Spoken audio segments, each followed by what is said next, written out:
안녕하세요. 안녕하세요. 반갑습니다. 반갑습니다. 저는 참 하나님의 교회 감남원에서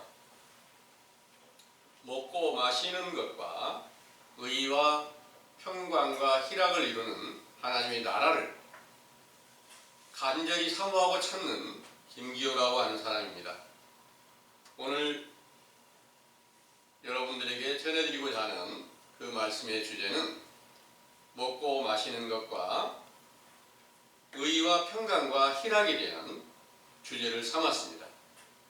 주제는 이 주제의 말씀이 성경 전반적인 증거를 통해서 자세히 정리된 메시지를 먼저 여러분들에게 상고해 드릴 수 있도록 하겠습니다. 주제는 식물과 의와 평강과 희락인데요. 로마서 14장 17절에서 18절에 근거한 말씀입니다. 상고하겠습니다. 하나님의 나라는 먹는 것과 마시는 것이 아니요 오직 성령 안에서 의와 평강과 희락이다. 이로써 그리스도를 섬기는 자는 하나님께 기뻐하심을 받으며 사람에게도 칭찬을 받느니라. 아멘. 내용을 상고하겠습니다. 천국의 왕이신 참 하나님께서 애굽에서 종로로 자던 이스라엘 백성들을 사랑하사 모세를 세워 광야로 불러내시고 40년 동안에 만나를 양식으로 주시면서 신명기 8장 1절에서 10절 모세에게 명하신 말씀에 너의 하나님 여호와의 명령을 지켜 그 도를 행하며 그를 경외할지니라. 너의 하나님 여호와께서 너로 아름다운 땅에 이르게 하시나니 그곳은 골짜기이든지 산지이든지 시내와 번천과 샘이 흐르고 밀과 보리의 소산지요 포도와 무화과와 석류와 감람들의 나무와 꿀의 소산지라. 너의 먹는 식물에 결핍함이 없고 너에게 아무 부족함이 없는 땅이며 그 땅의 돌은 철이요 산에서는 동을 캘 것이라.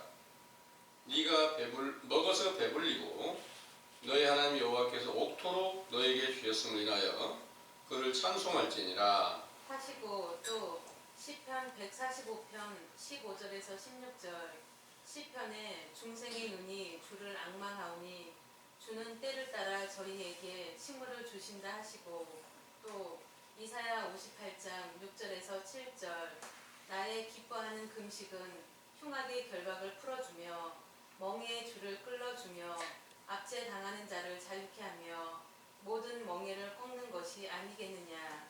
또 줄인 자에게 너의 식물을 나눠주며 유리하는 빈민을 너의 집에 들이며 벗은 자를 보면 입히며 또 너의 골육을 피하여 스스로 숨지 아니하는 것이 아니겠느냐 하시고 또 잠언 25장 21절 너의 원수가 배고파하거든 식물을 먹이고 목말라 하거든 물을 마시오라 하신 명령과 모든 성경을 완전케 하시려고 예수께서 세상에 강림하실 길을 예비하는 사자로 마가복음 1장 1절 11절 선지자 세례 요한이 요단강에서 죄사함을 받게 하는 회개의 세례를 전파하면서부터 모세의 율법과 선지자의 증거가 확실하게 드러나서 애굽에서 모세와 같이 광야로 나왔던 이스라엘 백성들이 먹었던 만나로 비유한 영적 양식을 먹이셨지요. 이 양식은 예수께서 요단강에서 요한의 세례를 받으시고 모든 의를 이루신 후에 물로 세례를 베푸시면서 육체로 살아계시는 동안까지 식물과 물로 비유한 율법의 교훈을 베푸시며 이사야 56장 8절 영적 이스라엘 곧 천국에서 쫓겨난 것을 알고 회개케 하시다가 부활하신 후에 성령 세례를 주시고 골로새서 1장 13절에서 14절 사랑의 나라 곧 천국에 의와 평강과 희락이 성취되게 하시어 영원히 줄이지 않고 목마르지 않게 하시겠다는 약속을 지키셨으므로 그 거룩하신 이름이 영원히 영광과 찬송을 받으시기에 합당하시나이다. 아멘. 세상의 모든 생물이 먹고 마시는 것으로 생명을 유지하는 것 같이 인생도 모태에서 처음으로 잉태가 되었을 때는 모태로부터 식물을 공급받고 성장하다가 세상에 탄생하여 어렸을 동안에는 젖을 먹고 살다가 장성해 가면서 조금씩 단단한 식물을 먹게 되는 것이죠. 그와 같이 에베소서 3장 14절에서 19절 그리스도의 생명으로 영생을 얻는 속사람의 탄생하는 과정도 히브리서 5장 13절에서 14절 도의 저주로 비유한 율법과 선지자들의 증거를 물세례를 베푸는 선지자 세례 요한에 대해서 회개케 하시다가 하나님의 나라에 들어가는 성령 세례로 거듭나서 우와 평강과 희락이 임하는 믿음의 말씀으로 장성한 자가 되면 단단한 식물도 자유롭게 먹을 수 있게 하신 것입니다. 이렇게 성령 세례로 거듭나서 의와 평강과 희락이 임하는 믿음의 말씀은 로마서 8장 1절에 4절 그리스도 안에 있는 생명의 성령의 법이라고 칭하시고 어렸을 때 먹고 마시던 식물 곧 율법과 선지자들의 증거는 죄와 사망의 법이라고 칭하여 그 율법의 요구를 이루어지게 하시려고 예수께서 죄 있는 육신의 모양으로 보냄을 받아 육신의 죄를 정하여 죽으셨다가 부활하여 신령한 육체로 나타내신 것이지요. 이는 육체를 쫓지 않고 영을 쫓는 제자들에게도 로마서 10장 4절에서 13절 그 율법을 마치게 하시고 그리스도의 의가 임하여 그 말씀이 입에 있고 마음에 있어 예수 그리스도의 이름을 불러 구원이 성취되었음을 증거로 드러내어 사도행전 2장 36절에서 42절 그 이름으로 세례를 베풀어 제3을 얻고 성령 세례를 받는 능력과 많은 표적과 기사가 있어 병들고 귀신에게 고통받는 자들을 평안케 하셨던 것입니다.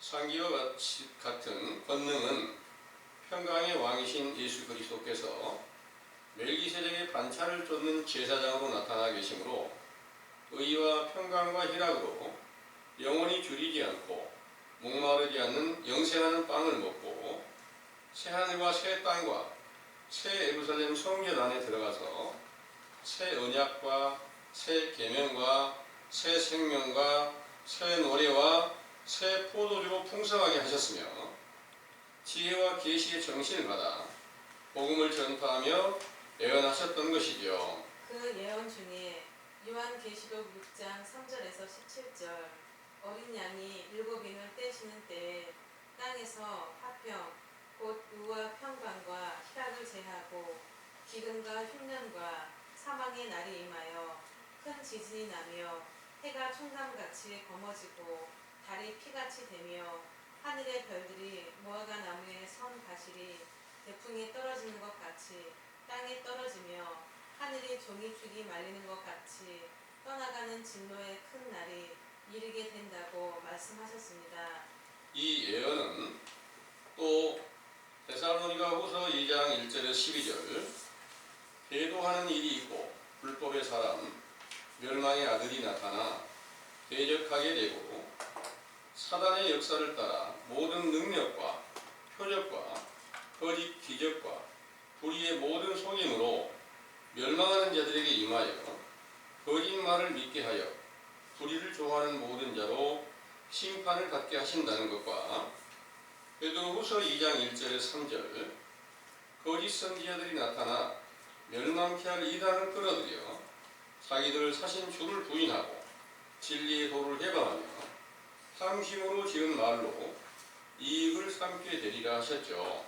이 예언들이 실제 세상에 나타난 것은 사도들을 배도하고 다른 복음 곧 사람의 계명과 유전을 만들어 당을 지은 자들이 로마에서 태양신을 믿는 무리들과 연합하여 천주교를 세우고 새로운 교리를 만들어 이로써 그리스도로 말미암은 사도들의 복음을 전파한다고 하면서 많은 교인들을 모아 사도들의 길을 쫓던 제자들을 핍박하고 죽이게 되므로 하나님의 나라의 의와 평강과 희락과 먹고 마시는 식물로 비유한 율법과 선지자의 증거도 끊겨진 기갈이 임하게 된 것입니다. 이와 같은 죄악으로 기갈이 임한 것을 알지 못하고 하나님과 예수 그리스도를 전파하던 교황청의 타락상을 목도하던 마르틴 루터가 개혁하여 개신교를 세우면서부터 많은 교파가 분리되어 제각기 성경을 교훈하고 있지만 이 모든 교훈이 신약시대의 서기관들과 바리새인들의 교훈과 같이 외식과 불법을 행하고 있는 것이죠. 그들의 교훈은 잠언 23장 1절에서 3절 진찬인 듯 하나 간사하게 베푼 식물이며 독사의 악독이며 가증한 우상의 제물이기에 그 교훈을 듣는 모든 사람들의 영혼이 사망과 음부에 속하여 적그리스도 곧 악령에 미혹된 것이므로 로마서 3장 10절에서 18절 의인이 없음이 하나도 없으며 깨닫는 자도 없고 하나님을 찾는 자도 없고 다 치우쳐 한 가지로 무익하게 되고 선을 행하는 자가 없으니 하나도 없다는 말씀이 응하게 된 것입니다. 상기의 사실을 분별하고 이 죄악에서 벗어나 의와 평강과 희락으로 충만케 하시는 그리스도 안에 들어가기를 소망하는 자들에게 먼저 로마서 3장 19절에서 20절 죄를 깨닫게 하는 진리의 율법이 나타나서 회개하라는 명령으로 교훈이 베풀어지면 광야에서 외치는 자의 소리가 있어 가로되 너희는 죄의 길을 얘기하라 그의 첩병을 평탄케 하라 기록된 것과 같이 세례 요한이 이르러 광야에서 죄사함을 받게 하는 회개의 세례가 전파되는 것이죠.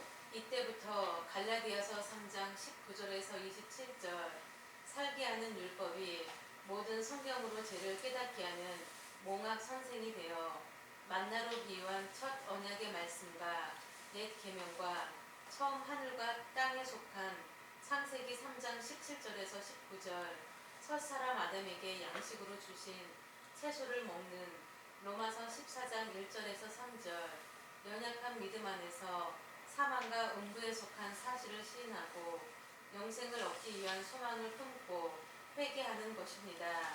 이 연약한 믿음이 우리 감람원으로부터 새롭게 시작되어 영적 양식인 채소로 비유한 진리의 율법을 먹고 마시게 하셨으므로 이를 충분하게 얻으려면 히브리서 6장 7절에서 8절 자주 내리는 비와 같은 교훈을 흡수하려는 노력으로 안식일에 예배는 물론 모임에 적극 참여하여 간절히 찾고 구하며 회개하는 상한 심령의 제사를 드려야만 되지요. 이렇게 드려지는 상한 심령의 제사는 히브리서 7장 11절에서 25절 레위 계통의 제사장으로 제 사함을 주시는 세례 요한의 물 세례로 시작된 것이므로 인자이신 예수님을 만나는 때가 임하게 될 것이며 결국에는 부활의 영광을 얻으신 예수 그리스도께서 평강의 왕이시며 의의 왕으로 멜기세덱의 반차를 쫓는 영원한 대제사장으로 모든 죄를 깨끗이 씻기시는 보혜사 성령으로 충만케 하는 세례로 하나님의 나라 천국의 의와 평강과 희락으로 오순절의 영광에 임하게 될 것을 굳게 믿으시기 원합니다. 네.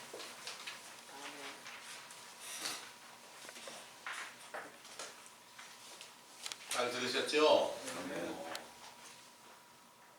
여러분들도 하나님의 나라가 임하여서 의와 평강과 희락이 함께 임하여서 그리스도와 함께 동행하는 그런 기쁨을 함께 얻고 싶으신 거 간절하죠?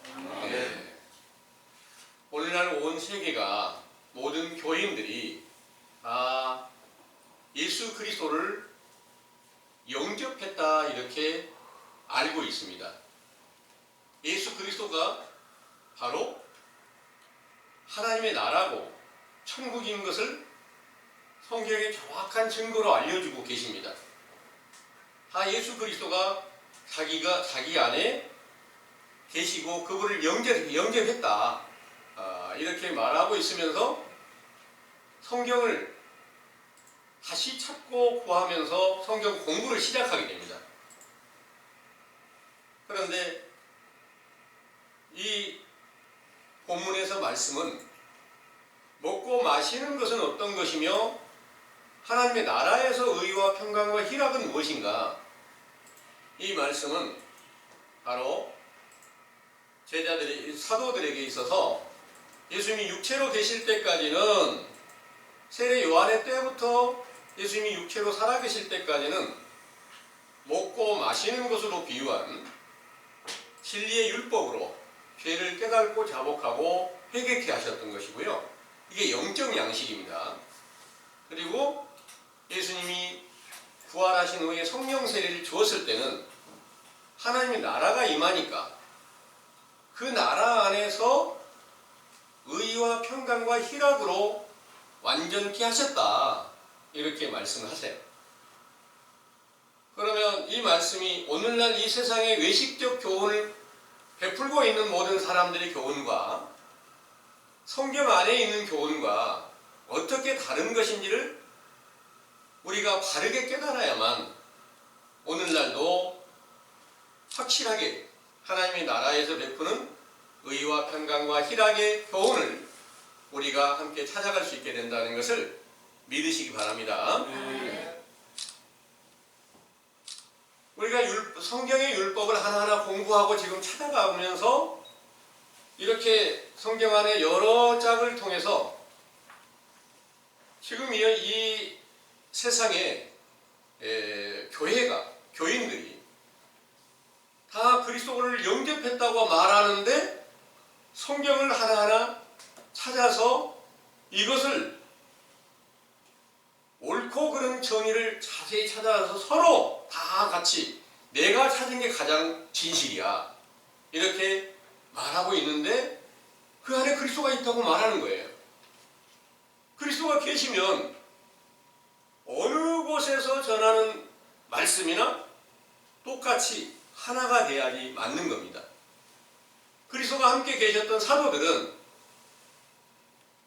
로마에서 전하든지 고린도 교회에서 전하든지 갈라디아 교회에서 전하든지 어느 교회에서 전하든지 사도 베드로가 전하든지 요한이 전하든지 바울이 전하든지 모든 그리스도 안에서 전하는 모든 교훈은 동일하게 하나였던 것을 믿으시기 바랍니다. 그런데 오늘날 이 세상에 외식하는 그런 교회 안에서 전하는 성경의 교훈은 전부 자기는 옳은데 다른 사람은 이단이야 이렇게 논하고 있습니다. 자세히 살펴보면 각자 입에서 나오는 모든 말이 서로 다릅니다. 그러기에 교파가 나타나는 것이고 그 가운데서 전하는 자가 있고 듣는 자가 있지만 전부 다 똑같이 지금 현재 이 세상에 성경을 가르치고 있는 모든 교회가 외식하는 유대인들의 그 성경을 가지고 전하는 것과 동일한 행위를 하고 있다는 것을 여러분들이 이제 자세하게 찾아서 믿으시게 되기를 원합니다.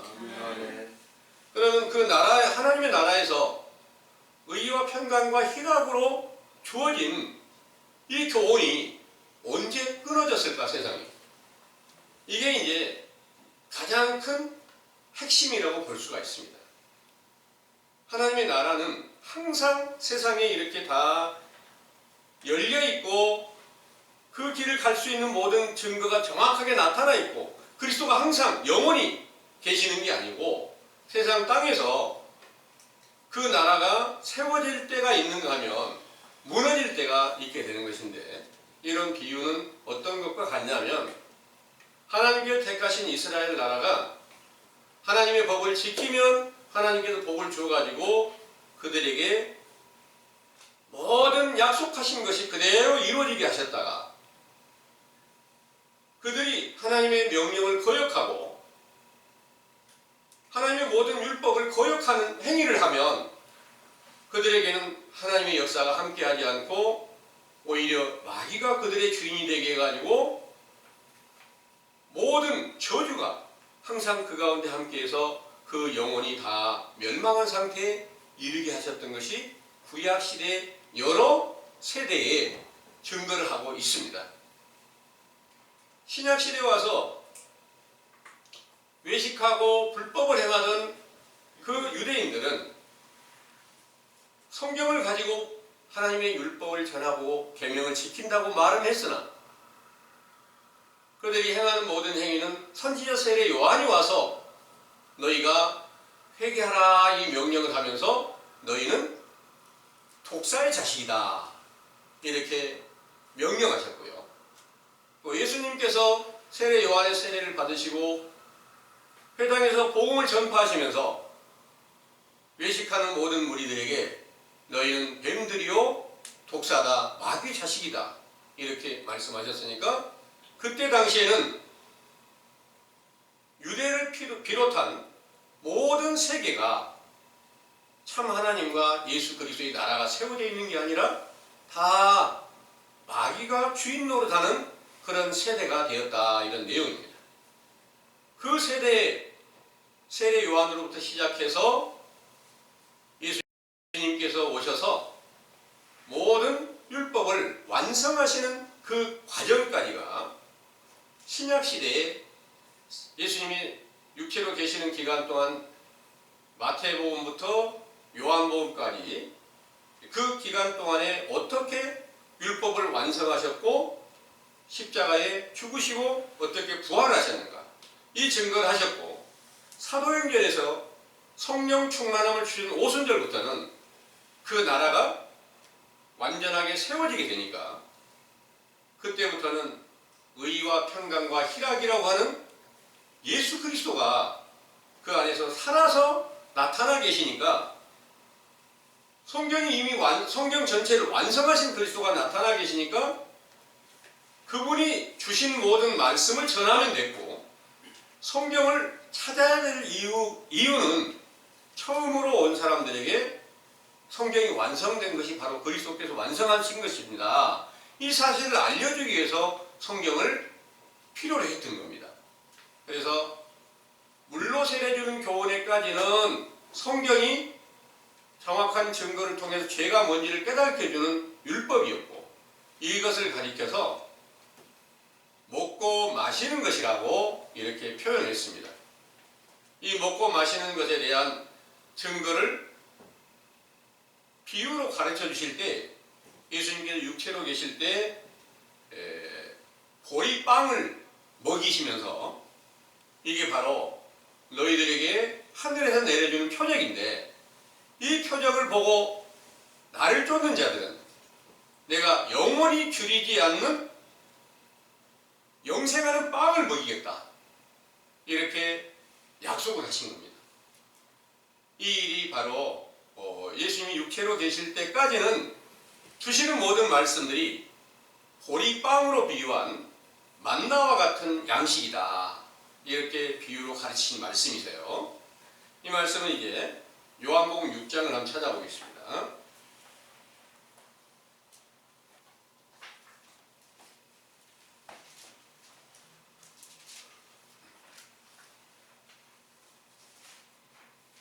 요한복음 6장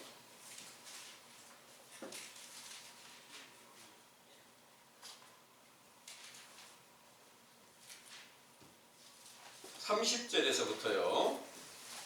30절에서부터 35절까지 읽어보겠습니다.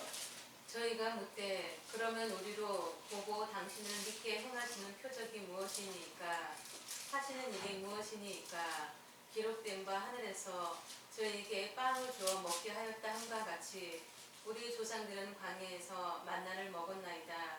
예수께서 이르시되 내가 진실로 진실로 너희에게 이르노니 하늘에서 내린 빵은 모세가 준 것이 아니라 오직 내 아버지가 하늘에서 내린 참 빵을 너희에게 주시나니 하나님의 빵은 하늘에서 내려 세상에서 생명을 주는 것이니라. 저희가 가로되 주여 이 빵을 항상 우리에게 주소서.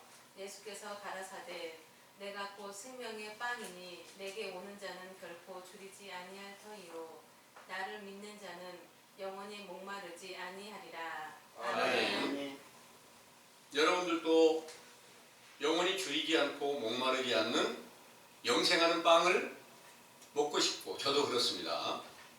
그런데 외식하는 모든 무리들은 그 영생하는 빵으로 비유한 예수 그리스도가 자기 안에 있다고 하면서 성경을 계속해서 찾고 성경 한 구절도 바르게 깨닫지 못하고 있는 가운데 있습니다. 그러면서 다 그리스도가 함께 계신다고 하는 거예요. 그럼 결과가 어떻게 됐을까요? 그리스도가 계시면 모든 성경 전체가 완성되어서 모든 약속이 의와 평강과 희락으로 완전하게 나타나야 되는데 그들이 행하는 모든 행위가 바로 예수 그리스도는 아무런 능력도 없고 지식도 없고 무지한 자로 만들어버리는 결과가 왔다는 것을 믿으시기 바랍니다. 아멘. 이 가르친 교훈은 언제 주신 말씀인가 하면 예수님께서 오병이어 행사를 하시면서 보리빵 5개하고 물고기 2마리로 5,000명을 먹이고 나서 남은 조각을 다 주워 모아놓은 것이 12바구니가 되었다. 이 일이 표정으로 보이신 후에 예수님을 쫓아서 돌아온 무리들에게 하신 말씀이었습니다. 너희가 지금 먹었던 빵은 보리빵을 먹었는데 내가 너희들에게 주고자 하는 빵은 영원히 줄이지 않는 영생하는 빵을 주고 싶다. 이걸 너희가 간절히 사모하고 찾으라는 말입니다. 예. 그럼 보리빵의 비유는 뭘까? 보리빵의 비유는 죄를 깨닫게 해주는 진리의 율법을 가리켜서 영적 보리빵으로, 영적 양식으로 비유를 했습니다. 그리고 영생하는 빵은 어떤 빵일까? 고운 밀의 가루로 만든 빵이에요. 구약시대에 이제 고운 밀의 가루의 빵이 있고 보리빵이 있었는데 보리빵과 밀빵의 비유는 바로 예수님께서 부활하신 후에 영생하는 빵이 돼서 자신이 육체가 죽고 부활하시면서 하시는 말씀이 내 살을 먹고 내 피를 마시는 자는 영원히 줄이지 않고 목마르지 않게 된다. 이 말씀이 응할 때 영원히 줄이지 않는 빵으로 먹이시었다는 것을 믿으시기 바랍니다. 네. 이 일이 바로 의와 평강과 희락이라 이렇게 말씀하셨고 육체로 계신 때까지 전해준 모든 말씀을 가리켜서 31절의 말씀에 기록된 바 하늘에서 저희에게 빵을 주어 먹게 하였다 한 것 같이 우리 조상들은 광야에서 만나를 먹었나이다.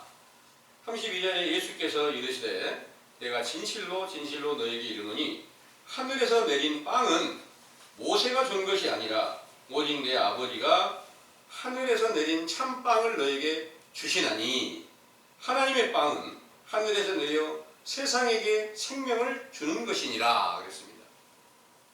그러니까 예수님이 육체로 계실 때까지 전해준 말씀으로는 너희들이 생명에 들어가 있는 게 아니고 사망에 있는 거야.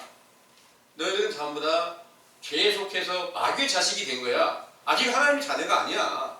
이거를 알려줬는데 하나님의 자녀가 되게 하고 하나님의 나라가 세워지게 한 것은 오순절부터 하나님의 나라가 세워지게 되었던 것이 바로 골로새서 1장 13절에서 14절의 말씀 한번 보겠습니다. 골로새서입니다.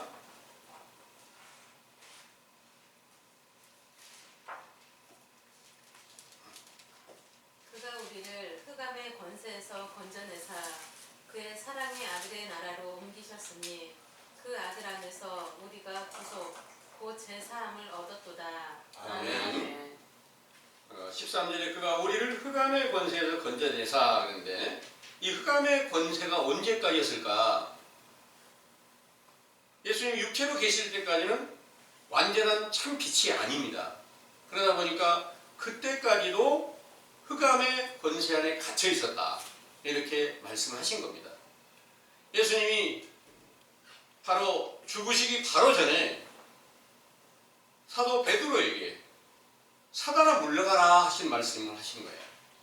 그리고 죽으시던 날 밤에 모든 제자들이 다 예수님을 부인하고 떠나게 된 겁니다.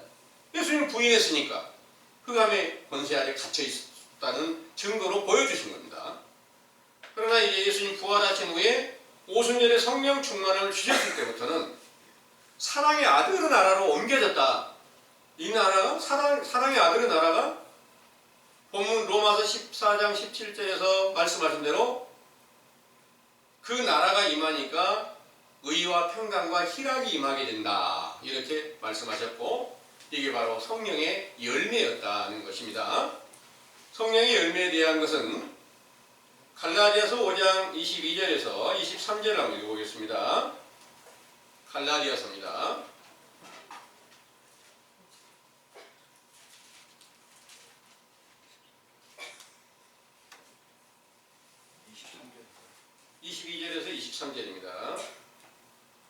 오직 성령의 열매는 사랑과 희락과 화평과 오래 참음과 자비와 양선과 충성과 온유와 절제니 이 같은 것을 금지할 법이 없느니라. 아멘.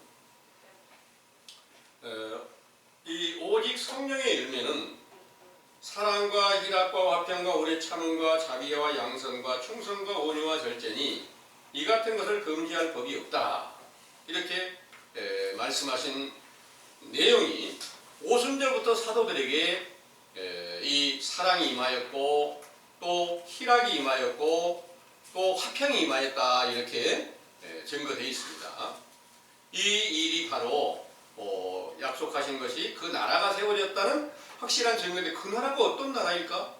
예수 그리스도께서 하나님의 나라, 곧 천국인다는 것을 증거로 가르쳐 주셨습니다. 그리스도 안에 들어가니까 의와 평강과 희락이 함께 이루어졌는데 그 사도들이 이제 이 세상에서 화평을 제하여버리고 희락을 제하여버리고 슬픔의 날이 임하게 되고 온 세상이 다 멸망하는 날이 임하게 된다. 이 일을 많은 성경의 증거로 가르쳐 주셨고 계시록을 한번 보면요. 계시록 6장을 보겠습니다. 어떻게 해서 화평이 제하여지게 되는가 이 말씀입니다. 요한계시록 6장에 3절부터 먼저 12절까지를 한번 11절까지 한번 읽어보겠습니다. 둘째 인을 떼실 때 내가 들으니 둘째 생물이 말하되 오라 하더니 이에 붉은 다른 말이 나오더라. 그 탄 자가 허락을 받아 땅에서 화평을 제하여 버리며 서로 죽이게 하고 또 큰 칼을 받았더라. 셋째 인을 떼실 때 내가 들으니 셋째 생물이 말하되 오라 하기로 내가 보니 검은 말이 나오는데 그 탄 자가 손에 저울을 가졌더라. 내가 내 생물 사이로서 나는 듯하는 음성을 들으니 가로되 한 데나리온에 밀 한 대요 한 데나리온에 보리 석 대로다. 또 감람류와 포도주는 해치 말라 하더라. 넷째 인을 떼실 때 내가 넷째 생물의 음성을 들으니 가로되 오라 하기로 내가 봄에 청한색 말이 나오는데 그 탄자의 이름은 사망이니 음부가 그 뒤를 따르더라. 저희가 땅 4분의 1의 권세를 얻어 검과 흉년과 사방과 땅의 짐승으로서 죽이더라. 다섯째 인을 떼실 때 내가 보니 하나님의 말씀과 저희의 가진 증거를 인하여 죽임을 당한 영혼들이 제단 아래 있어 큰 소리로 불러 가로되 거룩하고 참되신 대주제여 땅에 거하는 자들을 심판하여 우리 피를 신원하여 주지 아니하시기를 어느 때까지 하시려나이까 하니 각각 저희에게 흰 두루마기를 주시며 가라사대 아직 잠시 동안 쉬되 저희 동무 종들과 형제들도 자기처럼 죽임을 받아 그 수가 차기까지 하라 하시더라. 아멘. 여기에 계시록에 이제 5장에 보면 일곱 인으로 봉하였던 책을 다윗의 지파 유대인의 사자 다윗의 지파 유대 지파의 사자 다윗의 뿌리가 이겼으니 그 책과 일곱 인을 떼시리라 했는데 일곱 인을 떼시는 그 증거를 지금 보이실 때 3절에서 4절을 다시 한번 읽어볼게요. 둘째 인을 떼실 때에 내가 들으니 둘째 생물이 말하되 오라 하더니 이에 붉은 다른 말이 나오더라. 그 탄자가 허락을 받아 땅에서 화평을 제하여버리며 서로 죽이게 하고 또 큰 칼을 받았더라 그랬습니다. 그러면 이런 일이 실제로 어떻게 하늘에서 붉은 말이 내려와가지고 화평을 제하여버리는 그런 일은 지금까지 있었어요, 없었어요? 지금까지 없었어요. 그런데 아직 이런 일이 없었으니까 앞으로 될 일이라고 알려주고 있어요. 아직 계시록은 안 이루어진 거야. 그런데 이게 다 영적으로 이루어질 일이고 영적인 말이 붉은 말이 있고 청황색 말이 있고 이런 모든 것들이 영적인 일인데 이 말들이 실제로 하늘에서 하나님께서 쓰시는 말들을 말씀하시고 있는 거예요. 실제로 세상 육신의 눈으로 바라보이는 말들을 말하는 게 아니라는 거죠. 일단 그 말이 무엇을 하느냐? 땅에서 화평을 제하여버린다는 말씀을 하신 거예요. 그럼 화평을 제한다는 게 뭘까? 하나님의 나라가 세워져서 의와 평강과 희락이 세워진 사도들의 모든 세대가 끊어지게 할 일을 비유로 말씀하시고 있는 겁니다. 화평을 제하여버린다 하는 것은 아까 성령의 열매가 화평이 있었어요. 그러니까 성령의 열매를 맺힌 사도들의 세상에서 다 끊겨지게 되는 때가 온다. 이런 내용입니다. 그 이후에 이제 각 인을 떼실 때마다 여러 많은 재앙들을 이렇게 다 내려 보이시는데 그 재앙들이 전부 다 사도들의 세대가 끊어지게 되니까 전부 이 땅에는 마귀가 온 세상을 다 지배하는 때가 다시 오는 일에 대하여 말씀을 하시고 있는 거고요. 거기 12절부터 계시록 6장 12절부터 17절까지 한번 읽어보겠습니다. 내가 보니 여섯째 인을 떼실 때 큰 지진이 나며 해가 총담같이 검어지고 온 달이 피같이 되며 하늘의 별들이 무화과 나무가 대풍에 흔들려 선 가시리 떨어지는 것 같이 땅에 떨어지며 하늘은 종이축이 말리는 것 같이 떠나가고 각 산과 섬이 제자리에서 옮기우매 땅의 임금들과 왕족들과 장군들과 부자들과 강한 자들과 각 종과 자주자가 굴과 산 바위 틈에 숨어 산과 바위에게 이르되 우리 위에 떨어져 보좌에 앉으신 이의 나체서와 어린 양의 진노에서 우리를 가리우라. 그들의 진노의 큰 날이 이르렀으니 누가 능히 서리요 하더라. 아멘. 진노의 큰 날, 이 날이 이제 마지막 심판의 때를 계시록에 이렇게 말씀하시고 있습니다. 12절의 말씀을 다시 한번 읽어보면 내가 보니 여섯째 인을 떼실 때 큰 지진이 나며 해가 총담같이 검어지고 온 달이 피같이 되며 그랬습니다. 실제로 해가 총담같이 검어져 버릴 때가 있을까요? 해는 저녁에 석양에 졌다가 아침이면 계속 뜨고 있죠. 실제로 해는 한 번도 안 뜰 때가 없어요. 영원히 계속 될 것입니다. 그런데 해가 총담같이 검어진다는 거예요. 이 해가 총담같이 검어진다는 게 어떤 의미냐 하면 참 빛이 영적 태양으로 비유한 하나님 아버지와 아들로 완전하신 예수 그리스도께서 계시니 참 빛이고 낮에 빛이 비추는 것처럼 태양의 빛으로 비유를 한단 말입니다. 그런데 사도들의 시대가 끝나게 되면 바로 적그리스도가 임하게 되니까 그게 바로 참 빛이 된 그리스도로 주어진 그 복음이 끊게 되버리고 거짓 선지자들이 외식적 복음으로 하나님과 예수 그리스도를 전하는 그런 때가 오게 되는데 이런 일들이 해가 총담같이 검어져 버렸다. 이런 비유로 말씀하신 것인지를 믿으시기 바랍니다. 아멘. 그리고 온 달이 피같이 되었다 그랬어요. 달은 바로 하나님의 보냄을 받은 선지자를 갖다가 달로 비유를 했다 이 말씀 드렸습니다. 실제로 달이 어두운 밤을 밝히는 것처럼 선지자 세례 요한이 제일 먼저 하나님의 보냄을 받고 회개하라는 이 명령을 전하는데 그때까지도 밤이었다는 사실을 알려주는 거예요. 그 밤에 달빛과 같은 하나님의 진리의 율법으로 켜서 비치는 등불이라고 하는 그 빛으로 회개하라는 명령을 전했으니까 이게 달빛으로 비유를 했는데 세례 요한의 세례를 받은 예수님이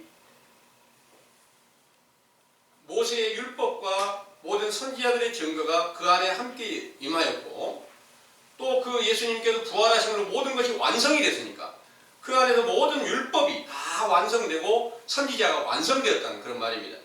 완성된 그분이 바로 완전한 태양의 빛으로 낮의 아들들이 되게 하는 그 영광의 빛을 전파하다가 그 복음을 전파하다가 사도들의 세례가 끊어지니까 이제 진리의 율법까지 다 선지자의 모든 교훈까지 끊어져 버렸다 이런 내용이 됩니다.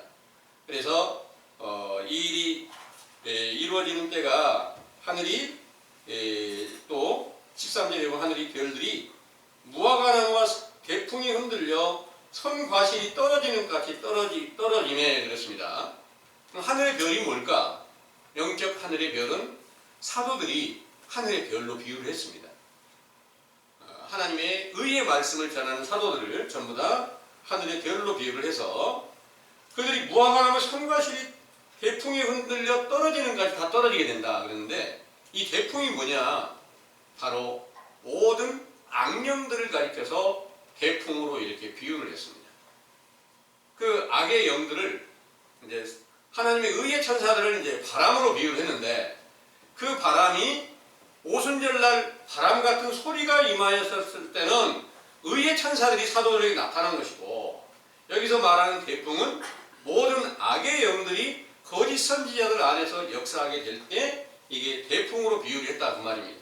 그래서 그 악의 영들의 미혹을 받은 모든 교인들이 하늘의 별과 같은 사도들을 핍박하고 다 몰살시켜 버리는 때가 오니까 그때 바로 무화과나무에 선과실이 떨어지는 것처럼 그랬는데 실제로 무화과나무가 선과실이 다 떨어지는지 그렇다고 말을 들었는데 저는 그것을 확인을 못 해봤어요. 그런데 영적 무화과나무의 선과실은 떨어진 것이 분명합니다. 언제 영적 무화과나무의 선과실이 떨어졌는가? 이걸 자세히 살펴보니까 선지자 세례 요한을 무화과나무로 비유를 했어요. 그런데 세례 요한의 제자들이 바로 물로 세례 주는 교훈을 받게 되면 전부 다 영적으로 무화과나무의 열매가 됐습니다.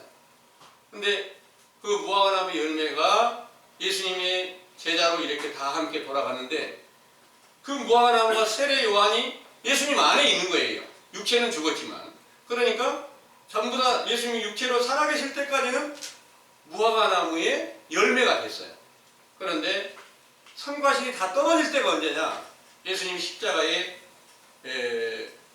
죽으시기 바로 전날 6월절 행사를 하실 때 이제 다 끝나고 나서 하신 말씀이 오늘 밤 다 울기 전에 너희들이 나를 3번 부인하리라 하는 말씀대로 예수님을 다 제자들이 부인해 버렸은 거야. 부인했다는 것은 선과실이 떨어져 버렸다 이런 내용이 됩니다.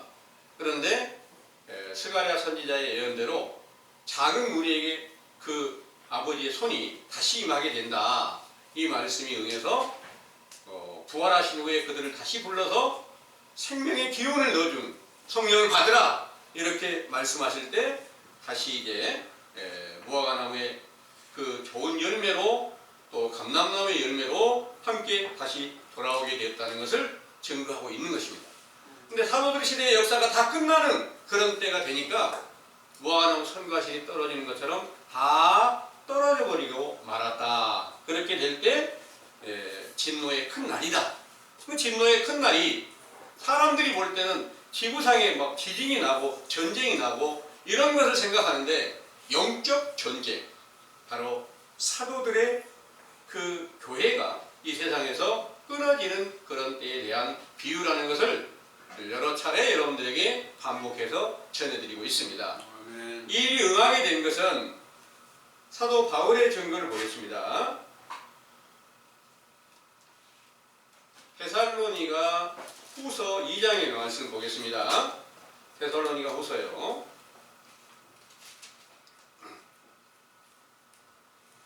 1절에서부터 12절까지 쭉 증거된 말씀인데요. 한번 읽어보겠습니다. 형제들아, 우리가 너희에게 구하는 것은 우리 주 예수 그리스도의 강림하심과 우리가 그 앞에 모임에 관하여 혹 영으로나 혹 말로나 혹 우리에게서 받았다 하는 편지로나 주의 날에 이르렀다고 시동심하거나 두려워하거나 하지 아니할 그것이라. 누가 아무렇게 하여도 너희가 미혹하지 말라. 먼저 배도하는 일이 있고 저 불법의 사람 곧 멸망의 아들이 나타나기 전에는 이르지 아니하리니 저는 대적하는 자라. 범사에 일컫는 하나님이나 숭배함을 받는 자 위에 뛰어나 자존하여 하나님 성전에 앉아 자기를 보여 하나님이라 하느니라. 내가 너희와 함께 있을 때에 이 일을 너희에게 말한 것을 기억하지 못하느냐. 저로 하여금 저희 때에 나타나게 하려 하여 막는 것을 지금도 너희가 아나니 불법의 비밀이 이미 활동하였으나 지금 막는 자가 있어 그 중에서 옮길 때까지 하리라. 그때 불법한 자가 나타나리니 주 예수께서 그 입의 기운으로 저를 죽이시고 강림하여 나타나심으로 패하시리라. 악한 자의 임함은 사단의 역사를 따라 모든 능력과 표적과 거짓 기적과 불의의 모든 속임으로 멸망하는 자들에게 임하리니 이는 저희가 진리의 사랑을 받지 아니하여 구원함을 얻지 못함이니라.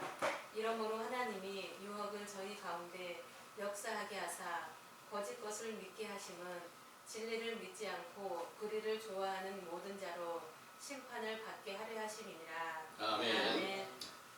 이 일이 응하게 될 때 어떻게 되느냐?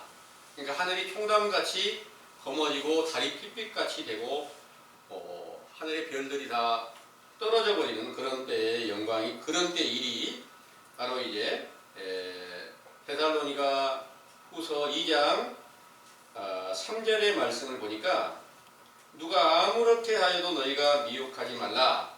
먼저 배도하는 일이 있고 저 불법의 사람 곧 멸망의 아들이 나타나기 전에는 이르지 아니하리니 그랬습니다. 멸망의 아들은 적그리스도입니다. 그런데 배도하는 일이 있어야 그 일이 이루어진다, 그런 내용입니다. 그럼 배도하는 것이 무엇을 말하느냐? 사도들과 함께 돌아왔어요. 사도들 안에서 열심히 그리스도를 전해요. 그러다가 결국에는 배도한 자들이 있어요. 사도행전 6장에 보면은 사도들 중에서 큰 칭찬을 듣던 니골라라는 그 제자가 있어요.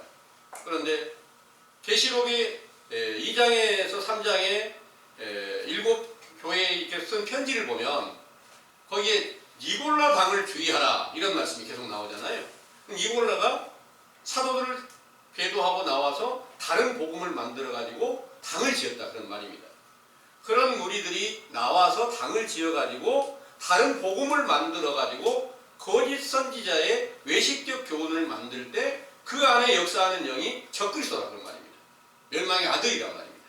그래서 마치 자기가 하나님이요 그리스도라고 이렇게 계속 증거하게 되니까 그것으로 인해서 온 세상을 전부 다 거짓으로 미혹시키게 된다, 이렇게 말씀하시고 있는 것이 바로 사도시대의 역사가 끝나게 되었던 증거라는 것을 믿으시기 바랍니다. 이 일이 여러 많은 증거로 이렇게 가르치고 계셔요.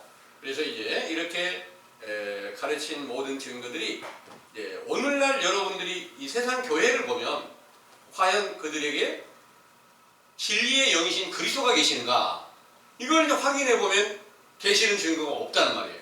그러면 바로 그리스도가 없으면 당연히 거짓이잖아요.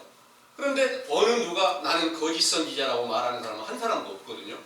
그런데 그리스도의 증거가 확실하게 나타나 있는 자는 하나도 없더라는 그런 말입니다. 근데 이 세상 어느 곳에서도 어느 교회에서도 동일하게 그 증거는 없다는 것을 확실하게 깨닫고 지금까지 이 세상 전체가 흑암의 권세 안에 다 갇혀 있었구나 하는 사실을 분별하고 흑암의 권세 안에서 마귀의 지배 아래에 속하여 있었다는 것을 알고 그 가운데서 이제 다시 회개하라는 명령을 따라서 순종하려고 하니까 어떻게 가야 될까? 그냥 그리스도께서 우리 길을 인도해 주시면 좋겠고 그 나라가 임해서 의와 평강과 희락이 임하면 참 좋겠지만 먼저는 먹고 마셔야 되는 그 확실한 진리의 율법이 우리를 다시 죄를 깨닫게 해주고 회개하라는 그 명령을 우리에게 주셔야만 이제 예수님이 어떤 분인지 어떻게 성경을 약속을 지켰는지 사도들 시대의 역사가 어떻게 해서 이 세상이 끝나게 되었고 누가 이 일을 이루었는지 이런 모든 것들을 상세하게 우리에게 밝혀주는 이 교훈이 선지자 세례 요한의 때 교훈으로 새로운 시작이 여러분들에게 지금 전해져서 회개하라는 그 명령을 여러분들에게 전해주고 있는데 이 교훈이 첫사람 아담의 때 전해주는 그 교훈으로서 선악과를 따서 먹어보고 선과 악을 구별해보고 악을 버리고 선한 길을 찾아갈 수 있게 하는 진리의 증거가 되고요. 이게 바로 첫사람 아담이 먹는 채소와 같이 비유를 해서 그 채소로 비유한 연약한 진리의 율법을 여러분들이 듣고 죄를 올바르게 깨닫고 자복하는 그런 회개의 세례가 여러분들 안에 새롭게 시작이 되었다는 사실을 믿으시기 원합니다. 아멘. 기도하겠습니다.